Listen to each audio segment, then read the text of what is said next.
I remember waking up that morning, you know, it was a Monday morning.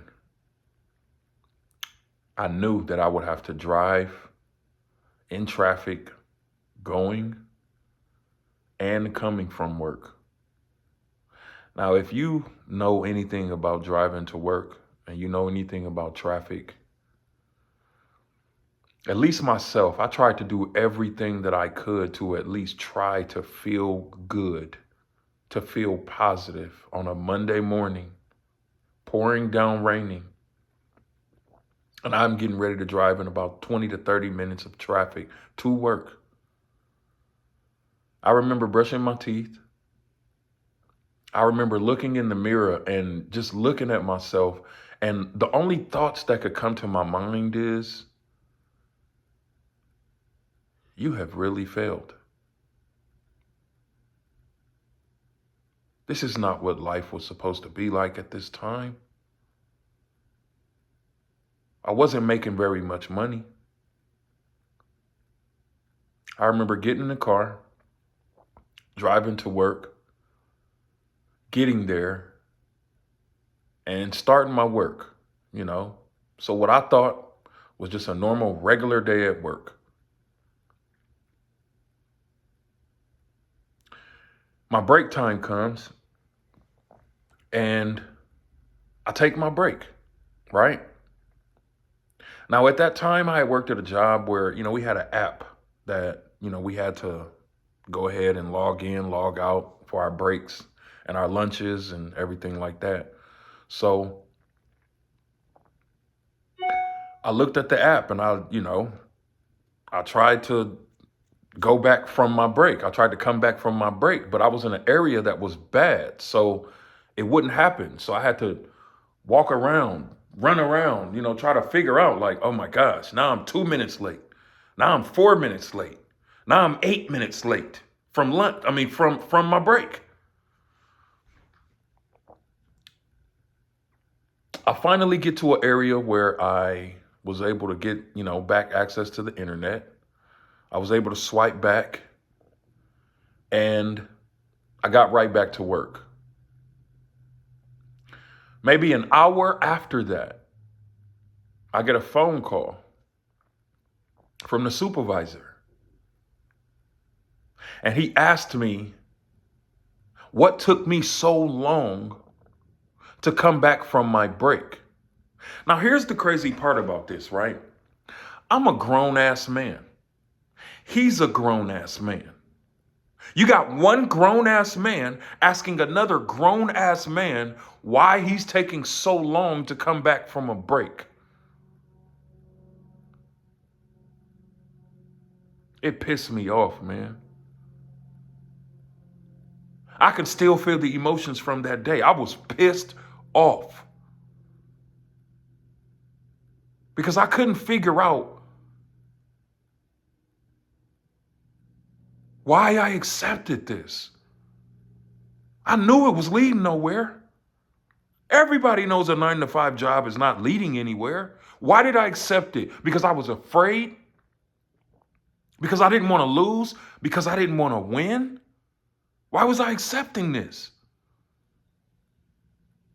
So we went back and forth for a little while.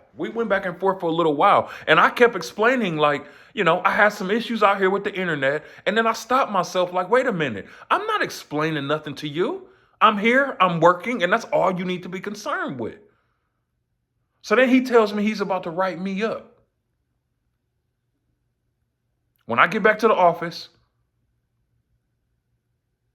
I was about to get wrote up for being a couple minutes, 6 to 7 minutes late from my break.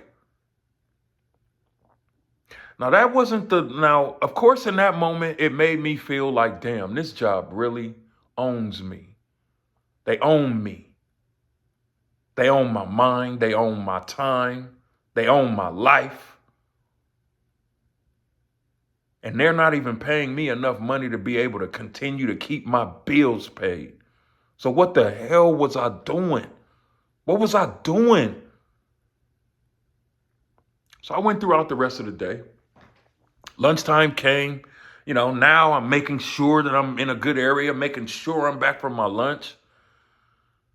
It felt very, very, I don't even know the word, but it felt horrible being a grown man in a place that I wanted to quit. I wanted to leave that day, but I couldn't.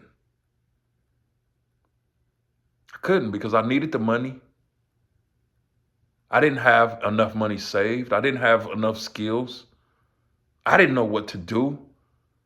By that point, I had tried a lot of things that didn't work, but I was afraid.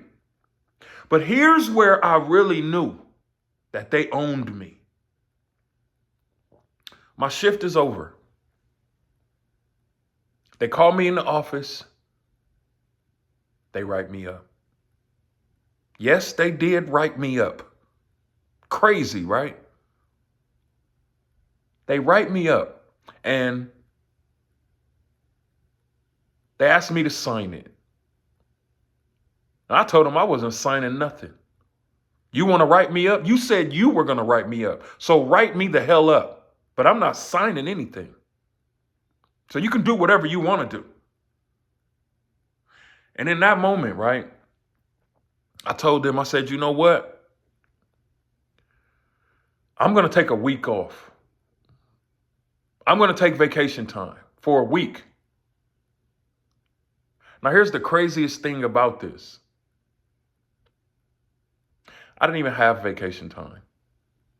See, I was the type of employee that as soon as they give you sick and vacation time, I use it all up the very next month. All gone. So when he looked at me and he told me, you don't even have vacation time. So if you decide not to come to work, no call, no show, and you don't have time available, we're going to possibly write you up again or we can fire you. I was quiet for a minute. Because in that moment, I looked at him in his eyes. He looked at me in my eyes. And in that moment, I wanted to tell him really what I wanted to do. I couldn't do it. But what I wanted to do, I wanted to slap him with the front and the back of my hand and flip his desk over and walk the hell out of there. But what would that do? Probably put me in jail. Most likely put me in a situation that I didn't want to deal with. So what I did in that moment, I just said, okay. And I walked out. And that drive home, when I drove home in traffic, I realized this job owns me. They own me.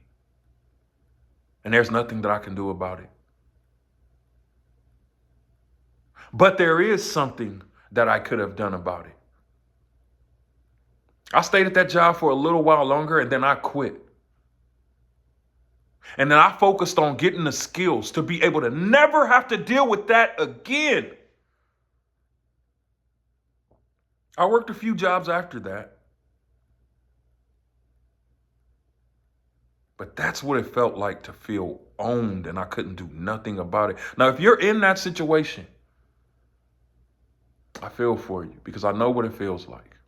I know exactly what it feels like. I thought I was stuck. You may think you're stuck, but you're not. You're not. The best thing you can do is learn more skills. Learn the skills that you need to know to learn how to make money while you sleep. And I'm going to show you exactly how to do that. Click the video somewhere around here. And I'm going to show you exactly how making money online works and how you can learn the necessary skills to make money while you're sleeping. Like, share, subscribe. Let me know where you're from in the comments, and I'll see you on the next video.